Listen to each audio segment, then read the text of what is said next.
Hey y'all, it's your girl Mango Mommy and I'm back with another video. So as of today, I am 36 weeks and 2 days. So I know I've been MIA. It's been a lot going on, but I'm gonna catch y'all up, okay? So y'all, oh my goodness. I low-key went through like a whole little depression or whatever because I got some false information from a doctor. Well, actually, like an ultrasound tech slash doctor, whatever. Anyway, so let me just start from the beginning. So, a lot of y'all already know, like a couple weeks back, well, like a month back or whatever, I ended up getting a flu. So, I'm gonna say like a couple of weeks before that, and then a couple of weeks after that, whatever, that little time frame. Overall, I ended up losing 13 pounds. Okay. So, as you guys already know, most of y'all already know, I haven't had an ultrasound since my anatomy scan when I was like 16 or 17 weeks, right? So when I had the anatomy scan, everything was perfect. She was growing the way she was supposed to be growing. All the numbers was what they were supposed to be. Like, everything was fine. So after I had brought it to my doctor's attention, like, yo, I lost a lot of weight, like, and I feel like I'm small. I feel like I'm not getting bigger. We went back, you know what I'm saying, and we looked at my weight, and like I said, I lost 13 pounds. So that was a red flag for her, and she's like, yeah, we need to get you an ultrasound. So she ended up sending me to get a growth scan ultrasound. And I want to say, I think I was either like 32 or 33 weeks at that time. And y'all, I went in there. Mind you, they scheduled my doctor's appointment at like almost 3 o'clock, like 2:30, 2:45, whatever, almost 3. So it was late in the day. So I went in there, did it and everything. I got to see her. They measured her. They measured her head, her lungs, her kidneys, like her whole entire body, her legs, her arms. They did a full measurement of her whole entire body, and then they also looked at her umbilical cord. And that's where they told me the problem was. They said that she wasn't getting the proper blood and oxygen flow through the umbilical cord into her body, which could have been a cause of her not gaining. So I low-key lost it. Like, I was depressed. I was sad. I'm like, something is wrong with my baby. She's tiny. She's not growing. Mind you, at that time, she was like, I think she was like 4 pounds and 3 ounces. So tiny, itty bitty. And at that time, she was supposed to be 5 pounds and some change. So I'm like, man, it was just a lot. It was like very heartbreaking for me. I was very sad. And then the doctor came in after the actual tech, and he really scared me because he's like, yeah, she's so small. She's not getting her blood. She's not getting her oxygen. So we're going to have to take her at 37 weeks. You're going to have to get it. You're going to have to get a C-section. Like, she's going to be here in a couple of weeks. Start preparing. And I'm like, no. Like, I know you fucking lying. Because that's not my plan. And that's not what we're about to do. So after that appointment, I just was in shock. But he scheduled me for 2 more ultrasounds. So they were also just like a week apart. So like I said, I think that one was at 33 weeks. So 34 weeks, I went in for the second ultrasound. And the ultrasound tech fucking sucked. She was horrible. She didn't give me no picture. She didn't let me see her like 3D or any of that like the first one did. The first one, she was the bomb. I got pictures and all that type of stuff. She let me see her face, her hands, like everything. So the second one, I didn't even get to see her or nothing. And she like kept measuring her belly for some reason. I don't know. Like, she measured her belly in the umbilical cord, and that was pretty much it. And she was like, okay, I'm about to go. Just wait for the doctor. She fucking sucked. But anyways, the doctor came in. She said it must have just been something going on that day. Everything was perfect. Everything was fine. Yes, she is very tiny, but she was like, look at you, like, how tall are you? You're like 5', 5'1". She's like, your baby is just gonna be short. You know, like she's gonna just be a short girl. Like she's gonna be tiny. And I just was like, I just felt a relief, like just lifted. She's like, her blood is flowing, her oxygen flowing, she's breathing, she's doing the practice breathing. Like her lungs are good. Like she's doing everything she needs to be doing. She's growing at her own pace. You know what I'm saying? She's fine. There's nothing concerning. There's nothing to be worried about. You know what I'm saying? You're just gonna have a small ass little baby. So I was like, okay, like, whew, thank God. All right, now I'm happy. You feel me? So that was at 34 weeks. So another week, my last ultrasound, which I just had last week at 35 weeks, went in again. The ultrasound tech was the bomb.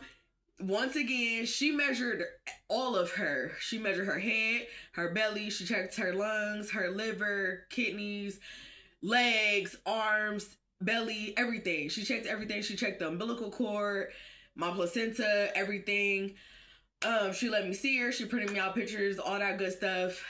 So she left out. The doctor came in. He's like, yes, I reviewed every ultrasound. I seen what they seen at the beginning, but it might have just been an off day for y'all. You know what I'm saying? Like it was late in the day.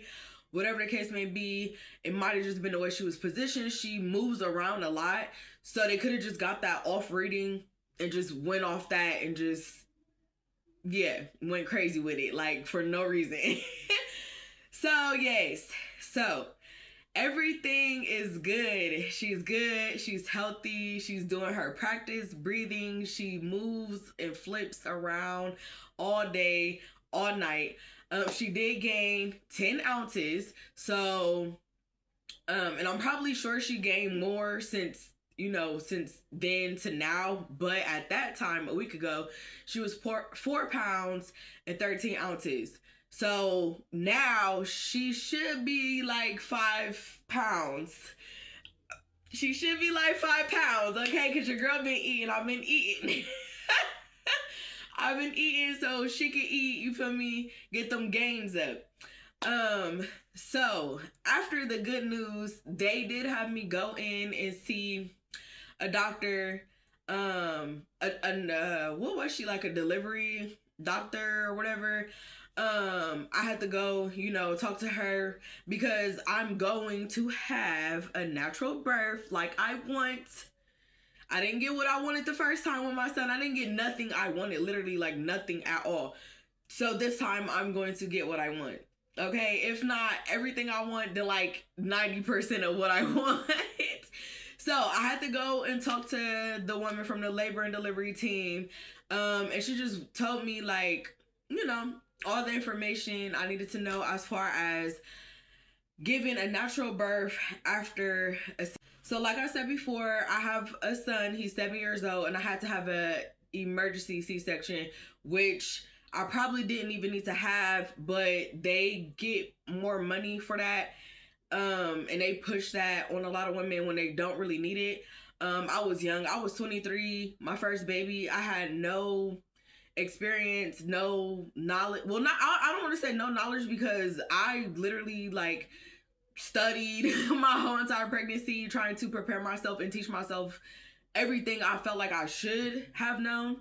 But when it comes to emergency, you feel me, like you can't teach yourself about emergencies in a delivery room. You feel me, when you don't know. So yes, she went over all the information and she was talking about how she added all these numbers. I don't know what number she added up, but she said according to her calculator, there was a 33% chance that a natural birth would go successful for me. I'm not accepting that information. No, I did not accept that. I'm just like, okay, cool, whatever. Thank you. But that wasn't needed. And then the most concerning thing for them and me, because this is something that I know about, is a uterine rupture. But again, my son is 7. That was 7 years ago. And it's like a 1% chance that that could happen with me trying to push her out. But first off, she's very small. She's going to be way smaller than my son was. And his head, they told me his head got stuck. Like I wouldn't fully dilate and open up for him to come out, which is why they had to do the emergency C-section, which that's another thing that I'm like, I don't believe them. I just feel like they saw opportunity to push for a C-section and that's what they did. I don't know, whatever. That was 7 years ago. This time I have way more information, way more belief in myself and my ability to do it the natural way. I'm trusting my gut. I'm trusting my instinct. And so, yeah, it's what I really want to do. And I'm going to do it. You know what I'm saying? I don't have any fears. I don't have any concerns. I don't feel like any worry. I feel like my decision is the best decision for myself. You know what I'm saying? Because I mean, it's like when you weigh the options, a C-section is more dangerous in my opinion. I've already had one. I've already been through it. There was a lot of things that happened during that one that 9 times out of 10 won't happen during a natural birth. So it's just like when you weigh in the options, that 1% chance, I'd rather take that. You know what I'm saying? I'd rather take that. I feel like 7 years was a large enough gap for my body to fully heal, strengthen, and be able to push out a baby. And that's what I'm going to do. And here is the baby bump. I feel like I am getting bigger now. Like I said, I've been eating more than I was because I wanted to gain healthy gains and I want her to gain. So I have been eating more and she out there. She out there. Okay. So yes, you guys, that is all that I have.